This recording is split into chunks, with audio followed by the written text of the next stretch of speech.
You're welcome back. We're still talking at the Global Action Week event of CSACEFA as they talk about voting for education and making education an absolute priority for the government. So today we have someone interesting talking about adult education and how Nigeria is faring plus the way forward. Before we get into the conversation, I need to tell you about the statistics. We had 40 million illiterate Nigerians that are older than regular school age who are supposed to enroll for adult education programs. But at the end of the entire 15 years, we have only 500,000 people go through this program. So today we're talking to the Director of Networking and Mobilization. She needs to tell us why we haven't had as much people and how you can be a part of the mobilization of adults to access adult education. We have Mrs. Faintola Aguda talking with us today. You're welcome to the show, ma'am. Thank you very much. Mrs. Faintola Aguda from the National Commission for Mass Literacy, Adult and Non-Formal Education. We are into the education of adults out of school, youth out of school, men and women, child, girls and boys out of school. Beautiful. So you're responsible for helping keep the dropout rate low by helping people get back to get education, formally or informally. Very excellent. Ma, you heard about the statistics. What are some of the challenges your agency has faced getting people back to school? Yeah, we have this awareness creation that is not prominent in all the tiers of government. You see, government is not trying enough. And many know that the fear that this is the education of the extinct, those who are going to their grave. So why should we spend money on them? Why should we care for the education of those going already to their graves? It is a misconception that adult and non-formal education is known as the education of the aged or the education of those who are going to their grave. It is not.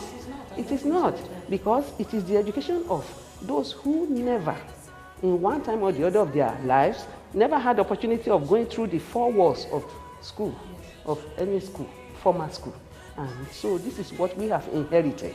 We inherited adults, youth, girls, women, those who have even dropped out, or those who never had that opportunity of going through the four walls of the school system.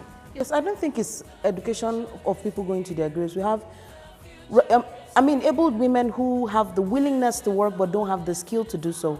So it's like saying, it's a way of bringing down the unemployment rate in the country. That's what I think.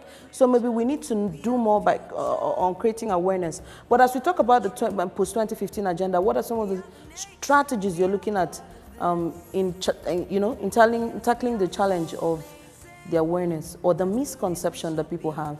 In order to erase this misconception, the education of every Nigerian is the responsibility of all. For that reason, we have, we have a plan for 2015. More so now that there's going to be a change of government come May 29. We have in plan advocacy visits, grassroots community development committee, to set up committee for the ownership, to claim ownership of adult and non-formal education at the grassroots, so that at that particular place, we call it CBMC, that is community-based education management, so that the people at the grassroots will manage their education themselves. This awareness has to go far and near, so that we do that and allow the local government chairmen to take responsibility of their roles, because they have a lot of roles to play.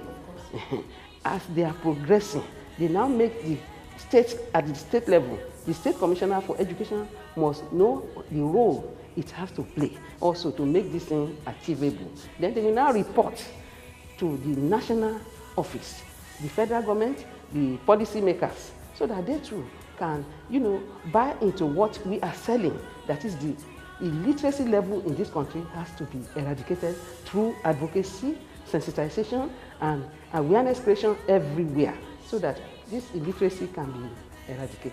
I would like your agency to also consider using social media, because they're talking about the young dropout community that are also on social media. You want them to be able to know opportunities that are available to them.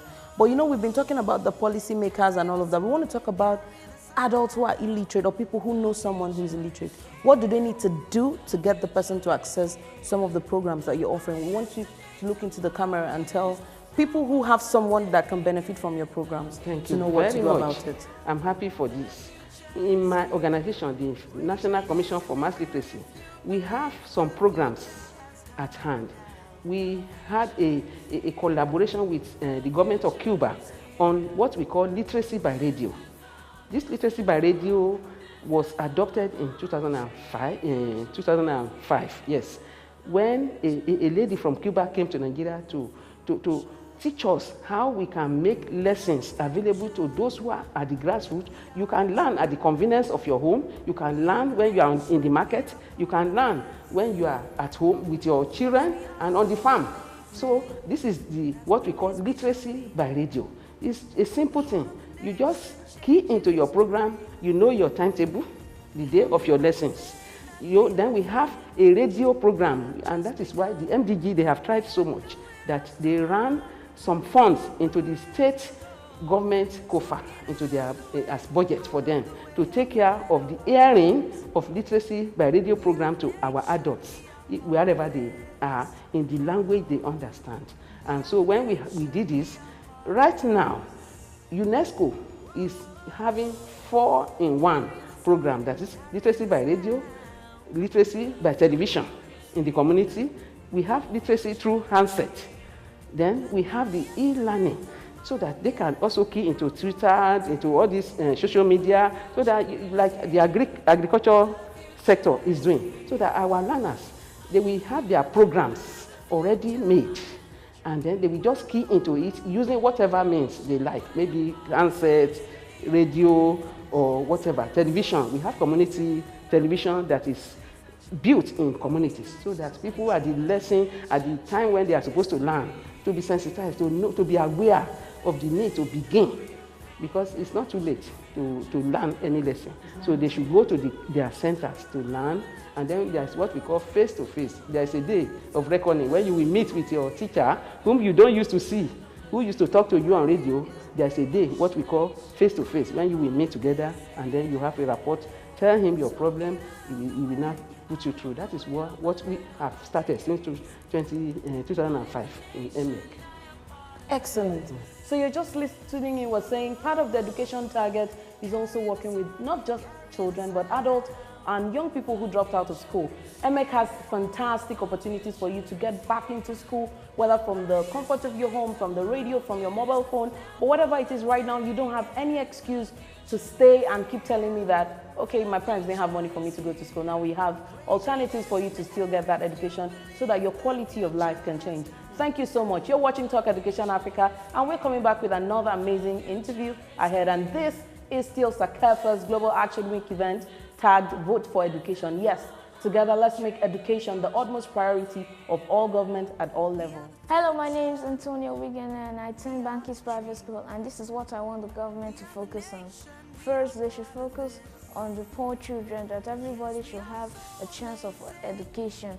They should make the education free and allow them to have 9 basic years of education so that they can graduate well and make the city to develop. They should put good securities in schools to make children feel safe because they're very sensitive.